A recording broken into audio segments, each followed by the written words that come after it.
สบายดีพี่น้องสวัสดีค่ะพี่น้องจ้ามื้อนี้มาพบกับสองสาวหลาชาแนลอีกแล้วเด้อ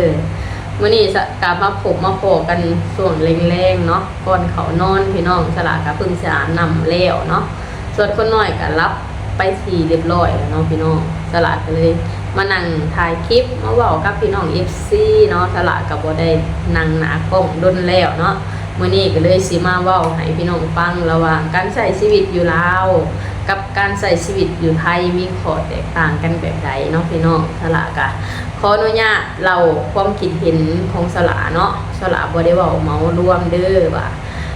คนทุกคนต้องคิดแบบสละนะสละคิดจากสละเองเนาะพี่น้องสละกะใช้ชีวิตอยู่ไทยนี่ก็ค่อนข้างสิดนเนาะเป็นเวลา16ปีพุ่นแหละสละกะมาใช้ชีวิตอยู่ลาวนี่ก็2ปีกว่าเนาะแต่ก็ยังคิดฮอดคิดถึงประเทศไทยคือเก่าเนาะพี่น้องคืออย่างสละว่าแหละประเทศไทยก็คือบ้านหลังที่2ของสละเนาะสละมีความผูกพันกับประเทศไทยนี่หลายเนาะพี่น้องเพราะว่าไปเฮ็ดเวียกเฮ็ดงานอยู่หันดุนนะไปเติบโตอยู่หันเว้าง่ายๆเพราะสละก็ไปเฮ็ดงานตั้งแต่อายุ17ปีเนาะมันก็สิบ่แปลกที่สละสิมีความผูกพันกับประเทศไทยหลายเนาะพี่น้องใส่คำว่าฮักเลยแหละฮักประเทศไทยเนาะฮักทั้งไทยฮักทั้งลาวเนาะบ่ได้หมายความว่าฮักไทยแล้วบ่ฮักลาวเนาะสละก็ฮักทั้งประเทศไทยแล้วก็ฮักทั้งประเทศลาวแหละคืออย่างประเทศลาวก็เป็นประเทศที่บ้านเกิดเมืองนอนหั่นนะก็ค่อนข้างที่แบบผูกพันระดับหนึ่งอยู่แล้วเนาะพอเฮาไปอยู่ไทยเฮาก็ผูกพันจากประเทศไทยมาอีกนะพี่น้องก็เลยเกิดเป็นอาการว่าหักทั้งสองประเทศเนาะประเทศลาวก็หักประเทศไทยก็หักเนาะพี่น้องสละก็สิเว้าจากประเทศไทยก่อนก็แล้วกันเนาะก็ยังอยู่ประเทศไทยเนี่ยสละใช้ชีวิตอยู่ประเทศไทยเป็นเวลา16ปีเนาะสละก็เฮ็ดงานเหตุการณ์อยู่พุ่นนะการใช้ชีวิตนี่ก็ค่อนข้างที่สะดวกสบายเนาะพี่น้องเพราะว่าเฮามีงานมีการเฮ็ดทุกมื้อเนาะมีรายได้เข้ามาทุกมื้อพี่น้องแต่ละเดือนก็สิได้เงินเก็บเป็นกำเนาะเรื่องการเป็นอยู่ก็ค่อนข้างที่สะดวกสบายเนาะพี่น้องเพราะว่าอาหารการกินการไปกันมาก็สะดวกสบายเนาะเพราะว่าอยู่ประเทศไทยนี่ค่อนข้างที่ทันสมัยหลายอย่างเนาะบ่ว่าสิเป็นโรงพยาบาลบ่ว่าสิเป็นถนนหนทางบ่ว่าสิเป็นการเป็นอยู่หั่นนะใส่คำว่าสะดวกสบายเนาะเพราะว่าเขาเจ้าเป็นประเทศที่แบบทันสมัยสำหรับสละใส่คำว่าทันสมัยหลายเนาะเขาไปเฮ็ดงานอยู่หันเขาไปใช้ชีวิตอยู่หันนะค่อนข้างที่แบบว่ามีความสุขเนาะพี่น้องเพราะว่างานเฮาก็ได้เฮ็ดเนาะการใช้ชีวิตก็ค่อนข้างที่บ่ได้แบบว่าระหวาดระแวงนะเพราะว่าเขาไปเฮ็ดงานอยู่ไทยก็คล้ายๆแบบเป็นบ้านเจ้าของเนาะก็มีความผูกพันเพราะว่าคนไทยน่ะฮักเนาะประเทศไทยแบบว่าน่าอยู่เขาไปเฮ็ดงานอยู่หันแล้วแบบเฮ็ดให้ชีวิตของโกสลานี่ฮะพลิกจากหน้ามือเป็นจากหลังมือเป็นหน้ามือเนาะพี่น้องเนาะชีวิตดีขึ้นย้อนประเทศไทยเนาะพี่น้องก็เลยเฮ็ดให้สลานี่ค่อนข้างแบบผูกพันกับประเทศไทยค่ะนะคนไทยก็นิสัยดีน่าฮักเนาะพี่น้องทุกๆเดือนก็สิมีเงินเข้ามาเป็นกอบเป็นกำเนาะใส่คำว่าสร้างชีวิตได้ทุกมื้อนี้มีชีวิตที่ดีได้ทุกมื้อนี้ก็ย้อนประเทศไทยเนาะพี่น้องค่าแรงเขาเจ้าก็ใส่คำว่าสมดุลกับรายจ่ายเนาะพี่น้องค่าแรงเขาเจ้าสิแบบว่า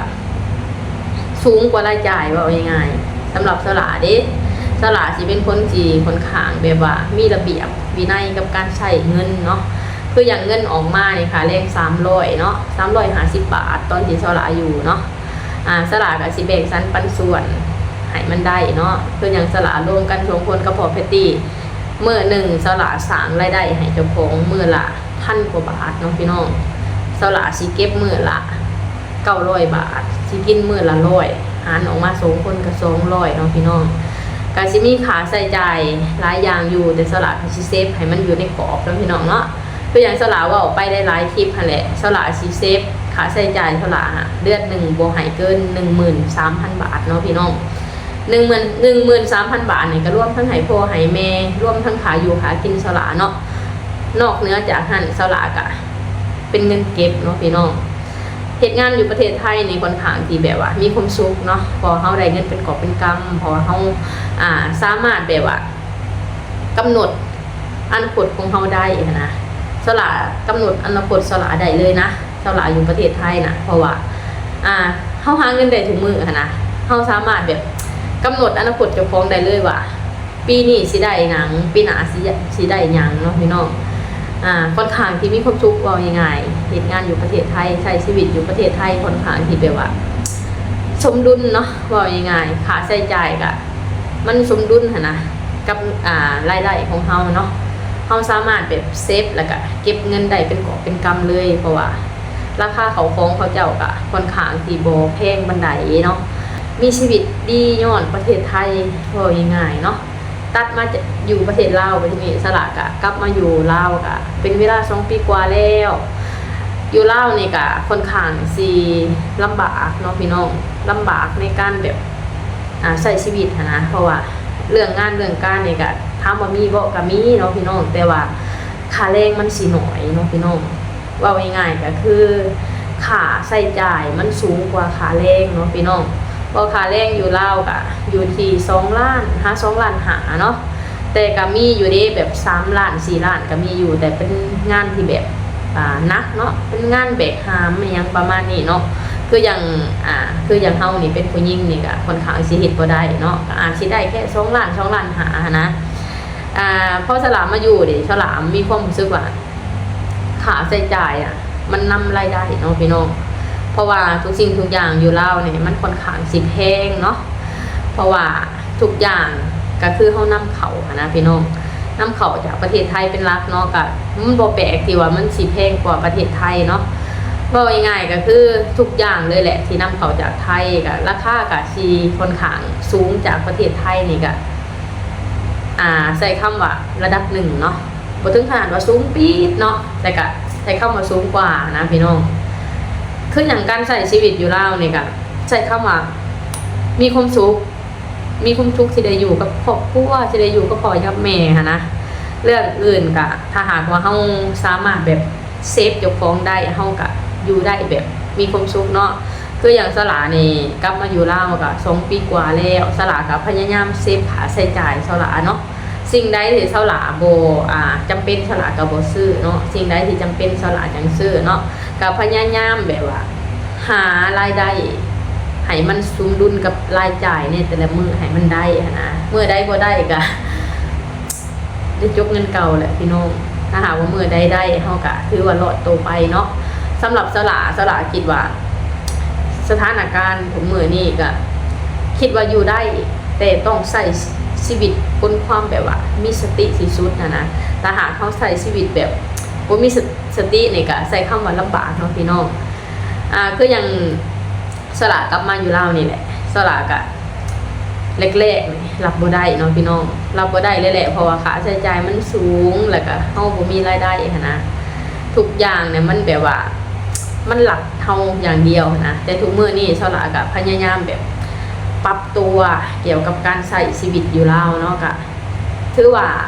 ใช้ชีวิตอยู่ได้แบบมีความสุขเนาะแต่ต้องมีสติเนาะพี่น้องก็คือแบบว่ารวมๆก็คือ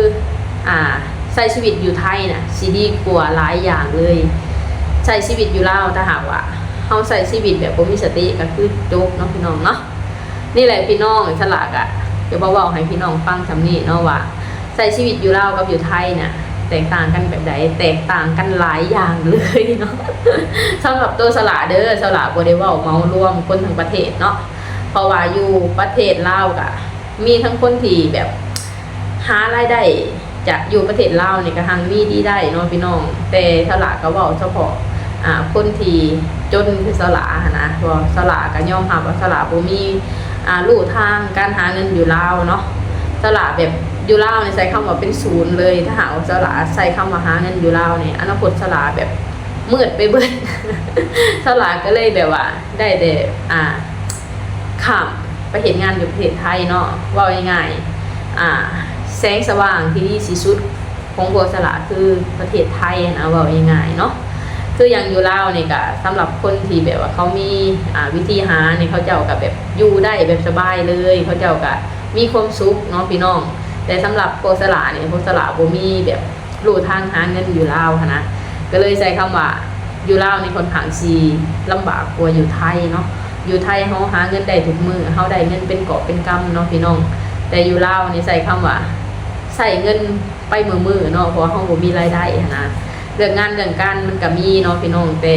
มันก็สิค่อนข้างที่ค่าแรงถือกว่าประเทศไทยหลายเนาะพี่น้อง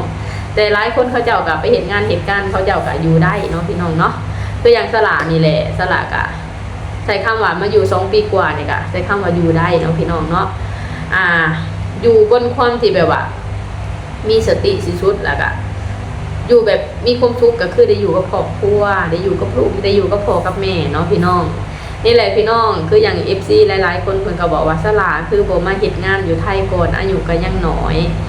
อย่าเฝ้ากลับอีหยังแบบนี้เนาะสลาก็อยากกลับไปเด้พี่น้องถ้าหากว่าสลามีโอกาสสลาก็อยากกลับไปเนาะ